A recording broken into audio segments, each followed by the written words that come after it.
miarabanao amin'ny anaran'ny Tompo Jesosy afa. Notainy manokana mahatratra ty alahady 20 ny volana Marsa. Alahady 15 ao anatin'ny karimany io. Ary alahady 2 izay tsy nahafahantsika namonjy ny trano fiangonana noho ny zava-misy eto amin'ny firenena sy manegana an'izao tontolo izao. Namafy ariavana no manjo antsika, matoky ny Tompoandriamanitra fa tsy ny aretina na ny fahantrana ny tompony teny farany fa ny Tompoandriamanitsika lay fiandohana sy fiafarana. Fa ny indrindra ihany koa riavana dia fotoan-dehibe ho antsika malagasy satria fahatsiarovana indrindra ny tolom-panafahana dia ny 20 Martsa 1770 izany. Fotoan-dehibe tokoa izany antsika malagasy dia miompana amin'izany izao fanompoam-pivavahana ampitain-davitra izao, izay banjina antsika ny lohahevitra manao hoe miverena amin'ny Tompo Andriamanitra ao. Omany ary avako ny Salamo 120, ny andininy voalohany ka hatramin'ny 120. Salamo 120, andininy voalohany ka hatramin'ny andininy 120. Ao inan'izay kosa dia ny era voalohany ao amin'ny fiarana fanampiny no etsika manome voninahitra ny Tompo Andriamanitsika. Ho aminao anie riavana ny fahasoavan'i Jesosy Tompo, ho aminao ny fitiavan'Andriamanitra ray, ho aminao ny fampiraisana amin'ny fanahy masina. Dia isika rehetra riavako hiara-manome voninahitra ny Tompo Andriamanitsika amin'ny fiarahantsika mamaky ny Salamo 120, andininy voalohany ka hatramin'ny andininy 120.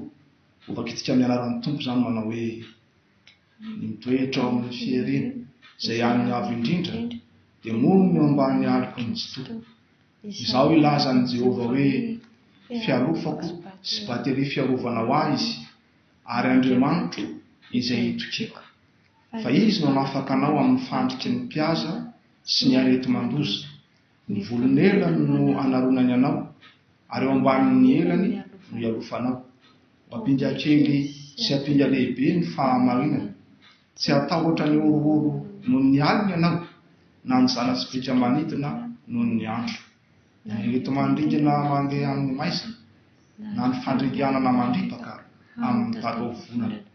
Na dia isy arivo aza lavo eo anilanao, sy iray alina eo ankavananao, dia tsy hatra aminao izany. Hijery ny maso fotsiny ianao, ka ho hitanao ny hamalina ny ratsy fanahy. Satria ianao Jehovah, ianao no ariko, sady nataonao fonenanao ny avo indrindra. Dia tsisy loza anjohanao, na aretina anakaiky ny lainao, fa izy alidiny anjeliny aminao, mba hiaro anao eny amin'izay rehetra alehanao. Amen.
dia iombona amin'ny vavaka fiderana ary sika rehefa hivavaka isika.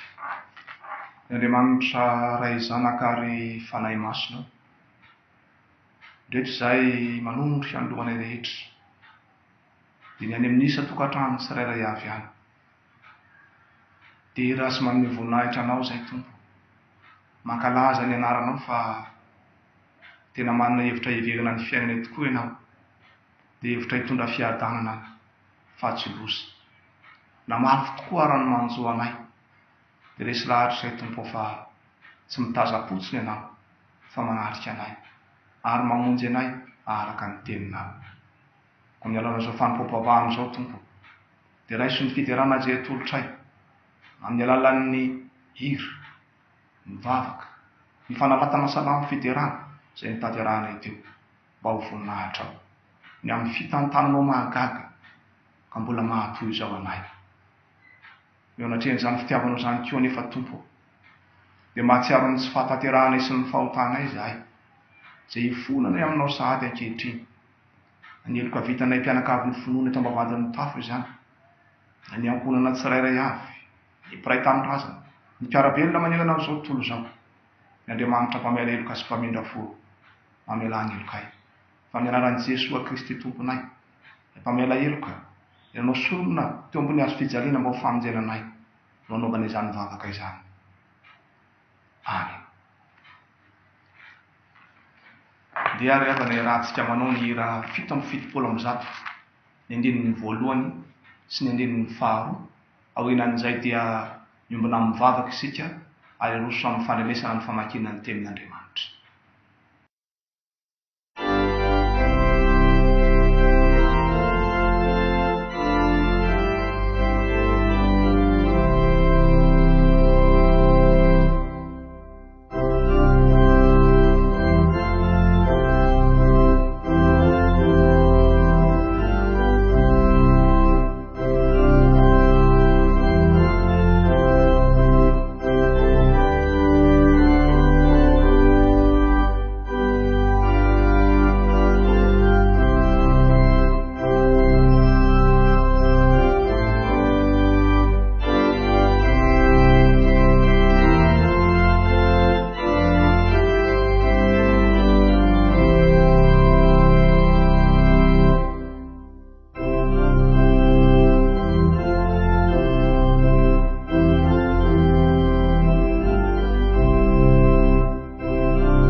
Hivavaka isika. Tsy mitsahatra ny misaotra anao izay Tompo fa manatrika anay tokoa ianao. Ny fiangonana no tsy afaka misokatra noho ny antony ara-pahasalamana fa ianao kosa Tompo dia manatrika ny fiainanay ary izany ny soarany ianao mandrakariva sy mandrakizay. Fa sady manatrika anay ianao Tompo ankehitriny, mbola manakambara aminay amin'ny teninao izay vakiana, ny teninao izay ho hazavaina aminay. Ny angatanay indrindra Tompo dia ny fanahy masina no ombanay tsirairay avy, amango ny fonay tsirairay avy any amin'ny isa-tokantrano, isam-baravarana, mba tonga tokoa ny fonay ho tany lonaka andray ny fampaherezana avy amin'ny teninao. Atonga tokoa ny fonay izay tsy misy miafina anao mitebiteby sy miororo ankehitriny, ahazo fampaherezana sy fanantenana. Ko mitenena Tompo Jesoa araka ny fombanao fa mihaino izay mpanompinao. Amen. Tantara faharoa toko 70 ny andinin'ny voalohany ka hatramin'ny fahasivy. Amin'ny anaran'i Jesoa. Ary Ezekia naniraka tany amin'ny Israely sy ny Joda rehetra ka nanoratra taratasy ho amin'ny Efraima sy ny Manase koa mba hankanesany hanetramin'i Jehova, ary Jerosalema hitandrina ny Paska ho an'i Jehova Andriamanitry ny Israely. Fa ny mpanjaka sy ny mpanapaka mba amin'ny fiangonana rehetra tany Jerosalema dia niara-ny hevitra ny amin'ny tandremana ny Paska ny volana faharoa. Nefa tsy nahatandrina azy tamin'izany andro izany izy, satria ny mpisorona tsy mbola nanamasina ny tenany loatra, ary ny tenany koa tsy mbola vory tamin'i Jerosalema. Ary sitraky ny mpanjaka sy ny fiangonana rehetra izany, dia nandidy anefa teny eran'ny Israely rehetra hatrany Berseba ka hatrany Dany izy mba hankanesan'ny olona hitandrina amin'ny Pasika ho an'i Jehovah Andriamanitry ny Israely any Jerosalema. Fa ny be sy ny maro tsy mba nitandrina azy araka ny voasoratra. Dia lasa ny Tsimandò nitondra ny taratasy avy tamin'ny mpanjaka sy ny mpanapaka hitety ny Israely sy ny Joda rehetra, ka nilaza araka ny didin'ny mpanjaka hoe: ry zanak'Israely eo, miverena amin'ny Jehovah Andriamanitry Abrahama sy Isaka ary Israely, mba hiverenany ho amin'izay sisa aminareo izay tsy azon'ny tanan'ireo mpanjaka ny Asiria. Aza manahaka ny rainareo sy ny rahalahinareo izay nivadika tamin'i Jehovah Andriamanitry ny razany, ka dia natolony ho figagana arak'izay hitanareo izao izy. Koa aza manamafy ny hatokareo toy ny nataon'ny razanareo, fatoloro an Jehovah ny tananareo, ka midira ho fitoerany masina, izay no hamasiny no mandrakizay, ary manompo an Jehovah Andriamanitrareo mba hiala aminareo ny fahatezerany mirehitra. Fa raha miverina amin'ny Jehovah ianareo, dia azo famindrampoy ao anatrehan'izay nitondra azy ho babo ny rahalahinareo sy ny zanakareo, ka dia ho tafaverina amin'ity tany ity izy. Fa mianatra sy mamindra fo Jehovah Andriamanitrareo, ary tsy mba hiamboho anareo izy raha miverina aminy ianareo. Marka 1:14-20 ka hatramin'ny 15. Marka 1:14-20. Ary rehefa voasambotra Jaona, dia nakany Galilea Jesosy nitory ny filazantsara an'Andriamanitra, ka nanao hoe: efa tonga ny fotoana, ka efa akaiky ny fanjakan'Andriamanitra. Mibebahy ianareo ka minoa ny filazantsara. Asan'ny Apôstôly 5:17 ka hatramin'ny 20. Asan'ny Apôstôly 5:17 ka hatramin'ny 20. Ary rehefa nitsahatra tsy niteny izy roalahy, dia namaly Jakoba ka nanao hoe: ry rahalahy, mianoa ahy. Simona efa nanambara izay nitsonjovan'Andriamanitra ny jentilisa tamin'ny voalohany hanalan'ny olona amin'ny ankalazana ny anarany. Ary mifanaraka amin'izany ny tenin'ny mpaminany araka ny voasoratra hoe: rehefa afaka izany dia hiverina aho, ka hanangana ny trano lain'i Davida izay efa nianjera. Ary nanangana izay efa rava aho, ka hanamboatra azy indray, mba hitady ny tompo ny olona sisa sy ny jentilisa rehetra izay efa niantsoana ny anarako hoy Jehovah, izay manao izany zavatra fantatra hatramin'ny voalohany indrindra izany. Koa dia izao no hevitro: tsy mety raha isika manome fahasairanana ny avy amin'ny jentilisa izay miverina ao amin'Andriamanitra, fa aoka hanoratra epistely aminy isika, mba hifadian'ny hena fahavetavetana aterina amin'ny sampy sy ny fijangajangana ary ny zavatra kendaina sy ny rà. Fa hatramin'ny razana fahiny dia manana izay mitory azy eo amin'ny isan-tanàna Mosesy, fa vakiana ao amin'ny sinagoga rehetra isan-tsabata ny teniny. Ray Masino, manamasinana amin'ny fahamarinana ny teninao ny fahamarinana. Amen. Ny hira raika amin'ny 700 ry havako, indrininy voalohany sy ny indrininy fahatelo no irehintsika mitserany afatry ny tompo amin'izao anio izao. Raika amin'ny 700, indrininy voalohany sy ny fahatelo.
Rehefa malalao amin'ny tompo, mbola aminao mandrakarivana ny fanahin'i Jesosy Kristy tompontsika. Ilay fanahy pampahiry, ilay fanahy mamerina ny fanantenana, mba azahoana manaraka izao afatr'Andriamanitra itsika amin'ny fampahiry amin'izao anio izao. Ny tenin'Andriamanitra ry havana izay fampahirezana ho antsika amin'ity anio ity, arak'izay nivakian'ny mpanompon'Andriamanitra teo. Ato amin'ny filazantsara araka ny Marka toko voalohany. Marka toko voalohany, ka ny tapany faharoa amin'ny andinin'ny 5:10 manao hoe: efa tonga ny fotoana, ka efa akaiky ny fanjakan'Andriamanitra, mibebay ianareo ka minoa ny filazantsara. Efa tonga ny fotoana, ka efa akaiky ny fanjakan'Andriamanitra, mibebay ianareo ka minoa ny filazantsara. Misy fomba fitenenana ry havako izay ampieritreritra tokoa. Isan'izany ilay hoe lasa mamba misosoka ny voay, lasa vazaha misolo vazaha. Inona moa no tiaka hambara amin'izany? Ny tiaka hambara amin'izany dia izao hoe amin'ny fiainana dia misy ny fitovivan-javatra mandrakariva, tsy misy ny fahabangana, fa misy hatrany ny fifamenoana. Dia izany indrindra ry havana no mitranga eto amin'ny filazantsara araka ny Marika eto, satria raha lasa ijaonina mpanao batisa dia tonga Jesosy nandimby azy. Vita ny Mesia amin'ny jaonina amin'ny mampisava lalana azy dia mpisava lalana ny Mesia. Tonga Jesosy Kristy nandimby azy, ary tonga Jesosy Kristy manohy ny asa dia ny fanomanana ny olona ho an'ny fanjakan'Andriamanitra. Tonga Jesosy Kristy manomana ny olona mba ho vonona amin'izany fanjakan'Andriamanitra izany, ka manao fanambarana mihezinyezina eto amin'ity filazantsara ity. Manao antso avo izy mba hitaomana ny olona hiverina amin'Andriamanitra sy ny filazantsara. Vao tokoa mantsy ny tompo manao hoe efa tonga ny fotoana, ka efa akaiky ny fanjakan'Andriamanitra, mibebay ianareo ka minoa ny filazantsara. Tonga ny fotoana, ka efa akaiky ny fanjakan'Andriamanitra, mibebay ianareo ary minoa ny filazantsara. Ilay fotoana resahan'ny tompo eto ry havako dia tsy ilay fotoanan'olombelona, tsy ilay fotoana mety miovaova sy mivadibadika, fa tena fotoanan'Andriamanitra. Tsy nofinofy intsony, fa tena izy. Efa teno ny fotoana, hoy ny mpandinika anankiray izay, tena feno ny fotoana. Tonga amin'ny ilana azy, satria ilay Jesosy, ilay Mesia vatana mihitsy no manambary izany ampabe-maso ankehitriny. Tsy misy intsony izany ny fiandrasana, fa efa ao amin'i Jesosy Kristy ny fahataterahan'ny fotoan'Andriamanitra. Voaporofeto ry havana fa tena efa voalamin'Andriamanitra avokoa ny zavatra rehetra hatrany am-piandohany, ary isan'izany voalamin'Andriamanitra izany na amin'ny entson'ny olona mba hiverina amin'Andriamanitra. Tanteraka ao amin'i Jesosy Kristy izany ry havana. Tonga Jesosy, ary izy no manambara fa efa akaiky ny fanjakan'Andriamanitra. Ry havako malalao amin'ny tompo, fa iny dia tena tsy andron'ny jiosy mihitsy ny hatongavan'ny Mesia, ilay mpanafaka. Mafy mantsy ny gejana azo azy ireo, na ny fanjanahan-tany nataon'ny Romanina izany, na ny fampijaliana nataon'ny mpanjaka Herody. Ka ny eritreritra izy eo dia izao, ilay Mesia ho avy dia nafaka azy amin'izany fahoriana izany. Tonga Jesosy, tsy dia ny hanafaka azy amin'izany nefa nahatongavan'ny tompo ry havako, fa ny mihoatra noho izany ary, satria hanafaka ny otan'izy ireo, ary ataon'izy ireo mba ho any amin'ny fanjakan'Andriamanitra. Inona ianao ny zavatra mitranga? Maro ny tsy ninoan'i Jesosy, maro ny tsy nen'ny teniny, maro no ny teny hoe ka tsy zanaky Maria sy Josefa ilay mpandrafitra ve io e? Fa tsy noraisiny mihitsy hoe tompo sy Mesia. Ry havako malalao amin'ny tompo, inona no lesona tian'Andriamanitra ampitaina amintsika malagasy ankehitriny amin'izany? Isika koa ry havana ankehitriny dia miandrahandra mpamonjy, miandrahandra mpanafaka, satria mafy dia mafy ny manjoa antsika. Eo ny afitsiky ny Covid-19 na ny coronavirus, eo ny fahantrano, eo ny fanarotana maro samihafa, ary mety mbola maro aho izay karazana mampangirifiry antsika. Tsarovy ry havana fa ilay Jesosy tompo dia eo anilanao, atrako ao ny lohanao, fa mihoatra lavitra noho izany no hanafahany ianao. ny atongavan'ny tompo riavako dia ny antso aho, iantso anao mba hiverina aminy fa efa tena fotoana tokoa izao anio izao. Aza miandro fambara hafa intsony, aza miandro loza hafa intsony, fa fotoana n'izao anio izao. Mety izy ianao mba hiverina amin'ny tompo Andriamanitsika. Mihevera tena toy ny io ny fiainanao, tahaka ny heverantsika izay hohanintsika ao anatin'izao fiomboana izao, tahaka ny heverantsika izay hosotrotsika na izay fanafody fanefitra ilaitsika amin'izao tsy fahafahana amin'ny voako ny trano izao. Atao zava-dehibe ohatran'ireo izany kavana ny fiheveranao ny fiainanao sy ny hoavinao. Efa vonona ve ianao eo na amin'ny tompo Andriamanitra? Efa fotoana n'izao. Efa olon'Andriamanitra ray tokoa ve ianao sa mbola ao anatin'ny fisalasalana? Tsarovy ry havana fa nitsahatra tamin'ny asa tsara nataony Jaona mpanao batisy rehefa tonga Jesosy. Izaho sy ianao mbola hitsahatra amin'ny zara fanompoana ny rano tompo antsika, mbola hitsahatra amin'ny asa fanaontsika rehefa tonga amin'ny tompo. Indrindra fa amin'ny fiheveran'ny faharoa eny amin'ny raon'ny lanitra. Ny zava-dehibe ry havana dia izao hoe aza mandany andro intsony, aza mangatakana fa fotoana amin'izao miverena amin'ny tompo Andriamanitsika. Fa ny zava-dehibe faharoa ry havana dia izao: ny olona izay antsoiny Jesosy hiverina aminy dia ambara mazava tsara fa mila mibebaka sy mino ny filazantsara. Ao indrindra ny filazan'i Jesosy azy eto, indrindra ny tompo manao hoe efa tonga ny fotoana, efa akaiky ny fanjakan'Andriamanitra, mibebay ianareo ka mino ny filazantsara. Malalaka ry havana ny lalana azahoantsika miverina amin'Andriamanitra ray. Ary zany raha teo nefa nambara tao amin'ny bokin'ny tantara teo fa ilay Andriamanitra ivavahantsika dia Andriamanitra miantra sy mamindra fo, ary tsy miamboho izy ny olona rehetra izay miverina aminy. Ary tanteraka indrindra moa zany tao amin'i Jesosy Kristy, ilay zanak'Andriamanitra lahatokana, ilay nanotra ny ainy teo ambony hazofijaliana mba hamitrana ny fihavana amintsika zanak'olombelona sy amin'Andriamanitra ray. Io Jesosy io nefa miteny hoe izao ny lalana sy fahamarinana ary fiainana, tsy misy mankany amin'ny ray afa-tsy amin'ny alalako. Iandrasan'Andriamanitra amiko, iandrasan'Andriamanitra aminao, iandrasan'Andriamanitra amintsika ravako dia izao: fibebahana sy finoana ny filazantsara. Fibebahana, ekeo ny fahotana, aza variana mijery ny ain'ny hafa, ekeo ny tsy fahatateranao, ary hoe eto amin'ny Jesosy tompo izany mba ho levona, eto amin'ny Jesosy tompo izany mba ho potipotehina, fa indrindra meteza mba ho avaoza ny fanahy masina ny fiainanao, ny fanoloran-tenanao, ny fiainan'ny ankonanao. Ary ekeo anao ry havana ny fanadiovan'i Jesosy teo ambony hazofijaliana, ekeo mba hadio anao ny rany Jesosy, fa hadio tokoa ianao sy ho afaka amin'ny tsy fahatateranao.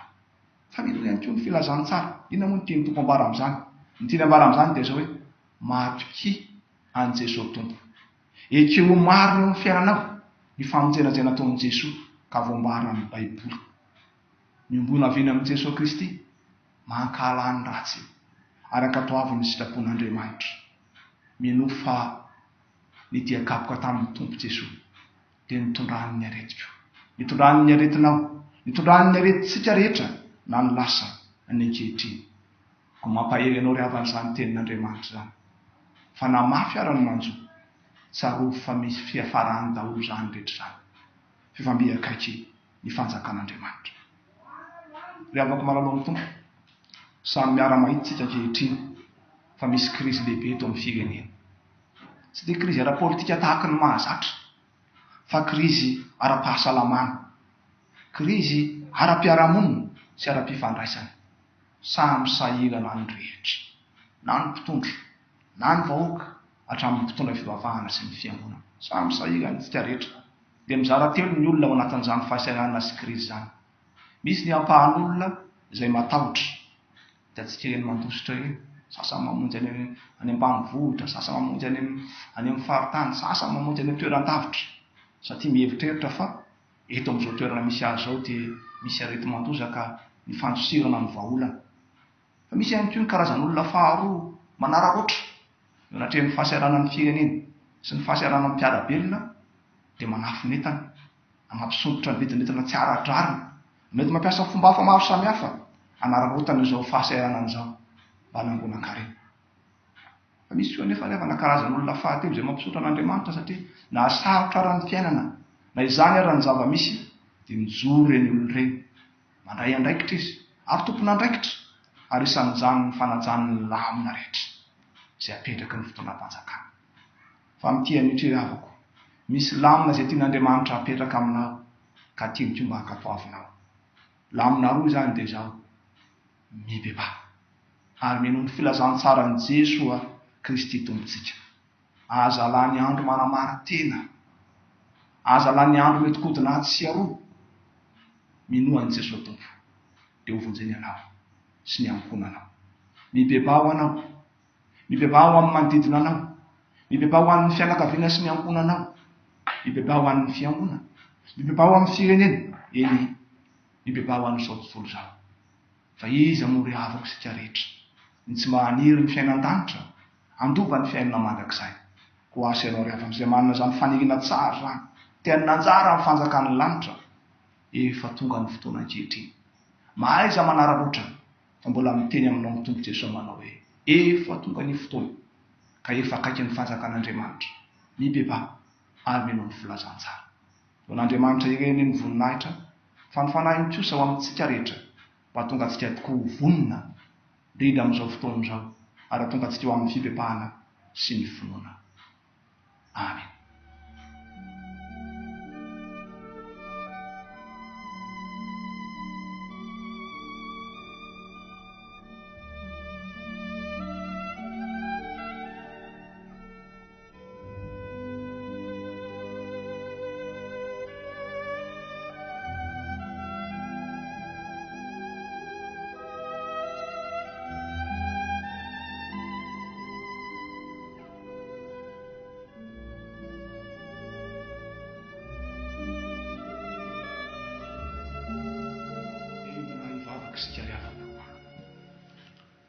Andriamanitra rainay tsara indrindro, rainay amin'ny alalan'i Jesosy Kristy tomponay ianao.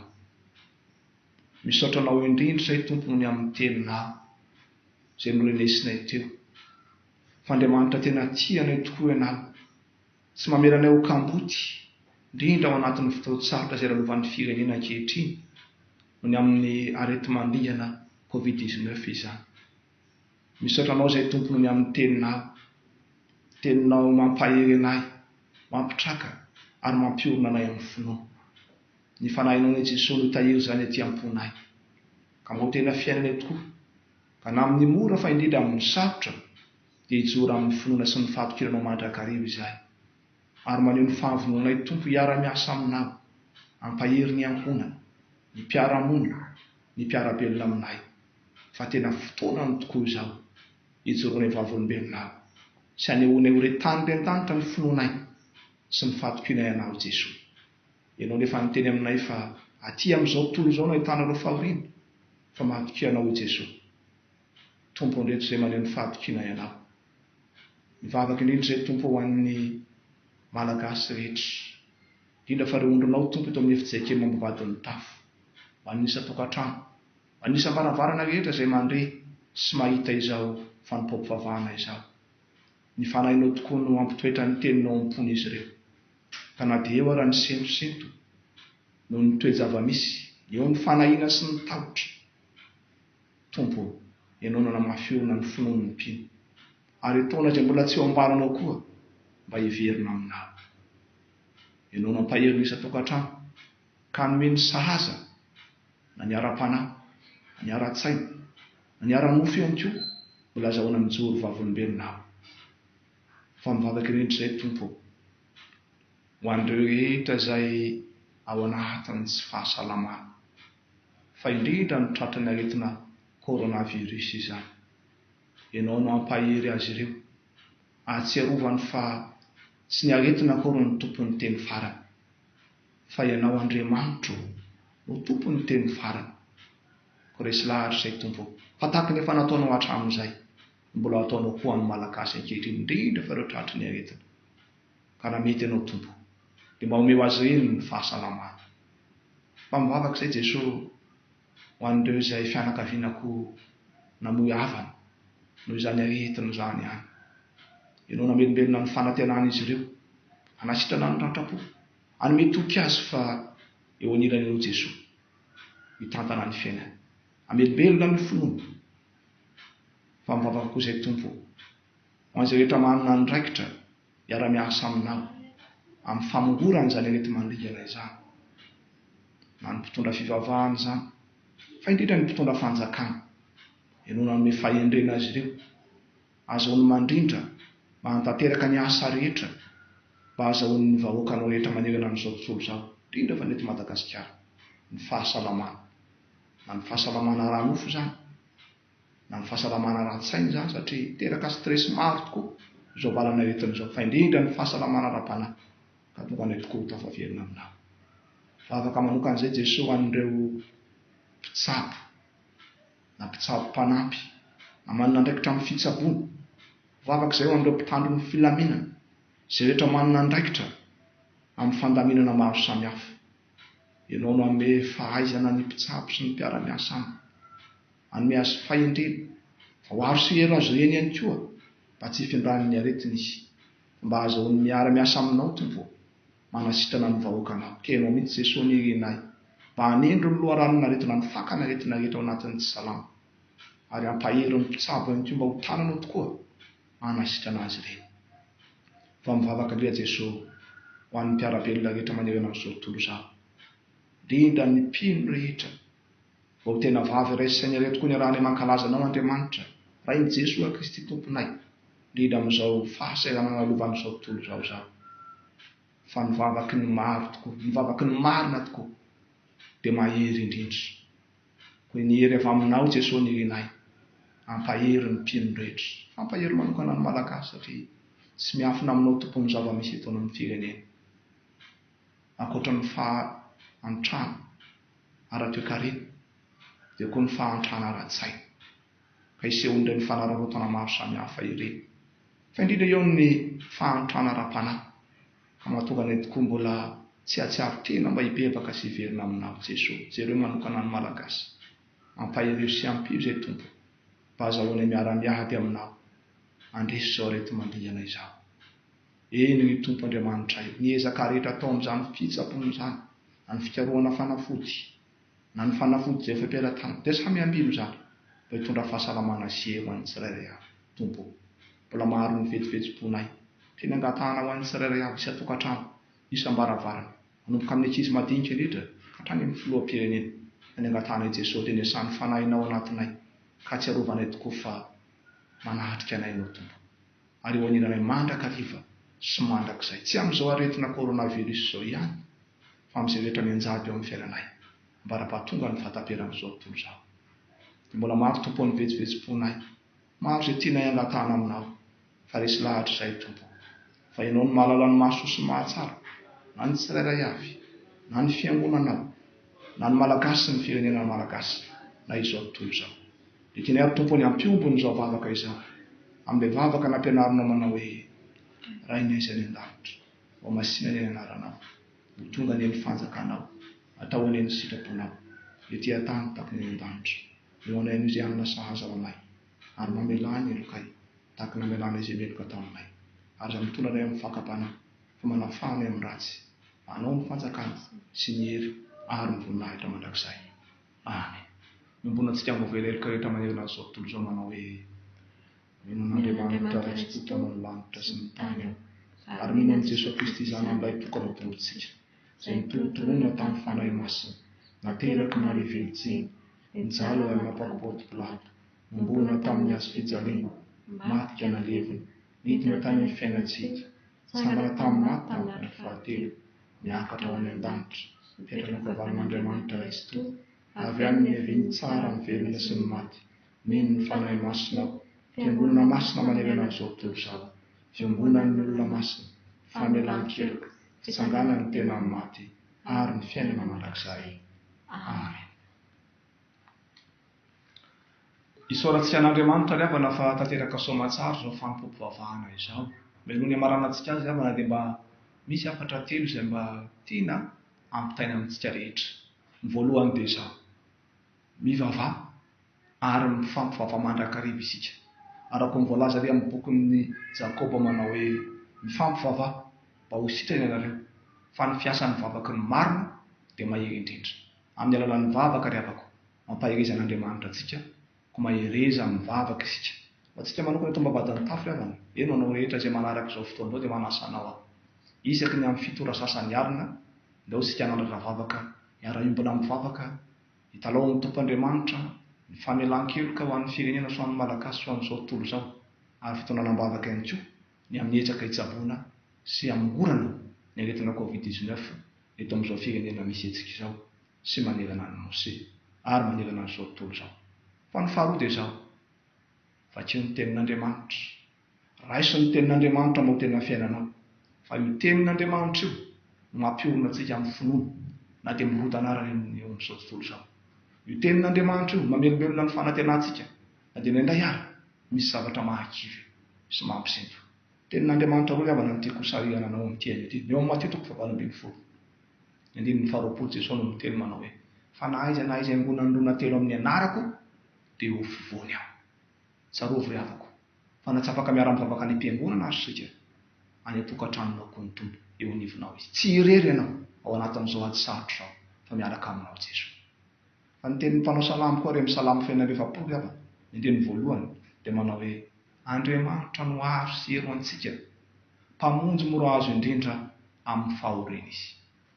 Tsy mitaza-potsiny Andriamanitra ry havana amin'izao zava-misy eto amin'ny firenena sy eto amin'izao tontolo izao.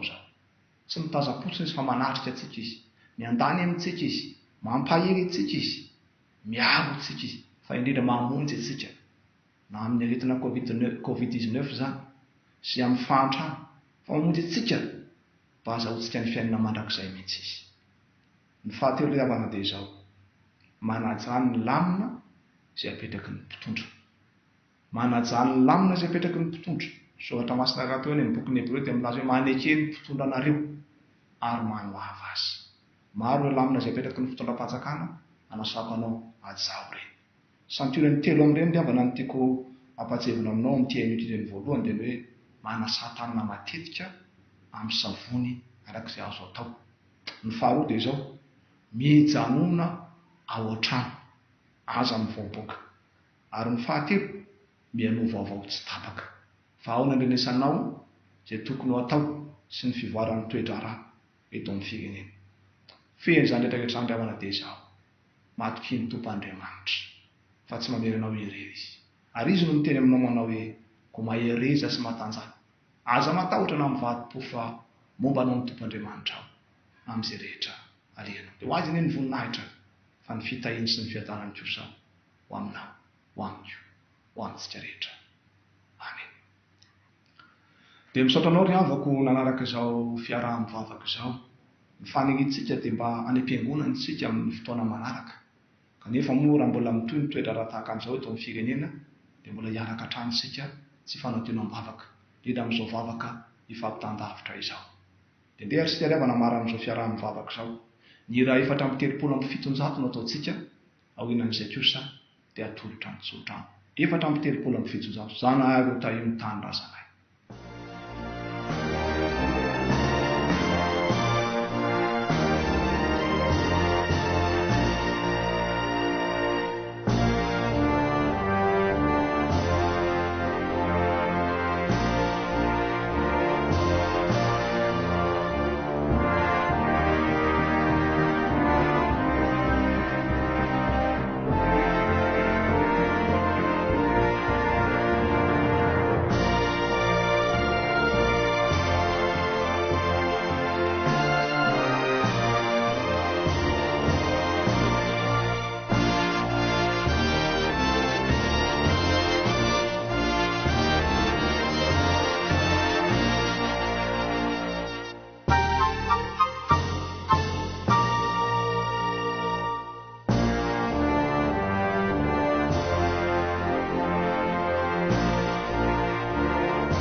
Zava-dehibe tokoa ry avy amin'izany atao hoe tsodranon''Andriamanitra izany.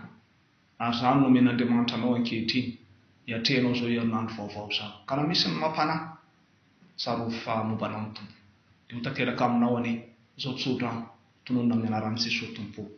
Izao manao hoe: ary Andriamanitra ny fiadanana anie hamasina anareo samy ho tanteraka ka ho karovany avokoa ny fanahinareo sy ny ainareo ary ny tenareo ho tanteraka ka tsy any an-tsiny amin'ny fiavian'i Jesosy a Kristy Tomponsika. Mahatoky izay miantso anareo sady izy ihany no hanefa izany. Amen. Eo an'Andriamanitra ihany ireny voninahitra amin'ny anaran'ny Ray sy ny Zanaka ary ny Fanahy Masina. Amen.